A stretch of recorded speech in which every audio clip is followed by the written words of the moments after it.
मैं पार्टी के लोगों को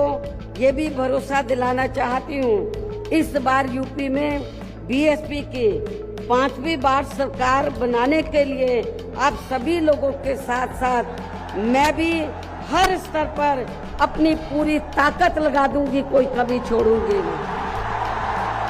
मुख्यमंत्री बहन मायावती जी की ये लाइन तो 9 अक्टूबर को जब उन्होंने बोली थी तो आपको याद रहेगी। उन्होंने कहा था कि 2027 के विधानसभा चुनाव के अंदर वापस पार्टी को मजबूत करने के लिए वो खुद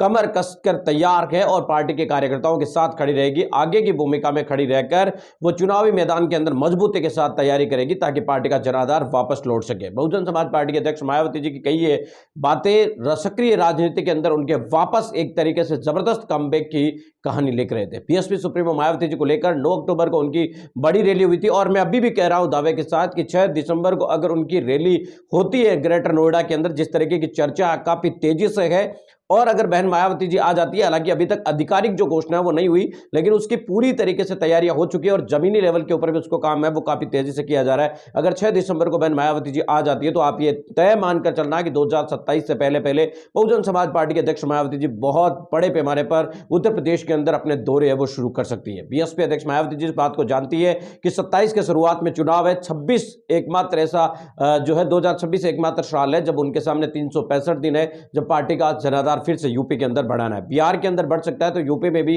बढ़ सकता है, ऐसी सोच के साथ बीएसपी सुप्रीमो मायावती जी शुरुआत कर सकती है। जानकारी यह मिल रही है कि बीएसपी अध्यक्ष मायावती जी यूपी के तमाम 18 मंडलों के अंदर रैली करेगी, जिसके अंदर उनके बड़ी कार्यक्रम भी होंगे, छोटे कार्यक्रम भी होंगे। जानकारी यह मिल रही है कि बीएसपी सुप्रीमो मायावती जी लखनऊ जैसी 6 बड़ी रैलियां और कर सकती है और इसी के साथ साथ यह भी जानकारी मिल रही है कि छोटे कार्यक्रमों के तौर पर जिस तरीके से नोएडा में हो रहा है उस तरीके के कार्यक्रम लगभग उनके 18 से 20 होने की संभावना है। और इनके अलावा यह भी जानकारी मिल रही है कि कुछ कार्यकर्ताओं को अपने साथ बुलाकर उनसे मुलाकात कर सकती है और लोगों के बीच के अंदर जाकर भी कनेक्टिविटी फिर से अनुसूचित जाति, जनजाति, पिछड़ा, गरीब, वंचित समाज के लोगों के बीच में जाकर एक बार फिर से अपनी एक्टिविटी उसी तरीके से शुरुआत कर सकती है जैसे उन्होंने 1984 के अंदर पार्टी की स्थापना के समय की थी। मान्यवर काशीराम साहब के साथ मिलकर बीएसपी सुप्रीमो मायावती जी ने भी बहुत संघर्ष किया था। कहने को तो संस्थापक जो है मान्यवर काशीराम साहब रहे हैं, उन्होंने पार्टी को आगे भी बढ़ाया, लेकिन उनमें बीएसपी सुप्रीमो मायावती जी का भी बहुत बड़ा योगदान रहा था और बीएसपी सुप्रीमो मायावती जी के योगदान को खुद मान्यवर काशीराम साहब भी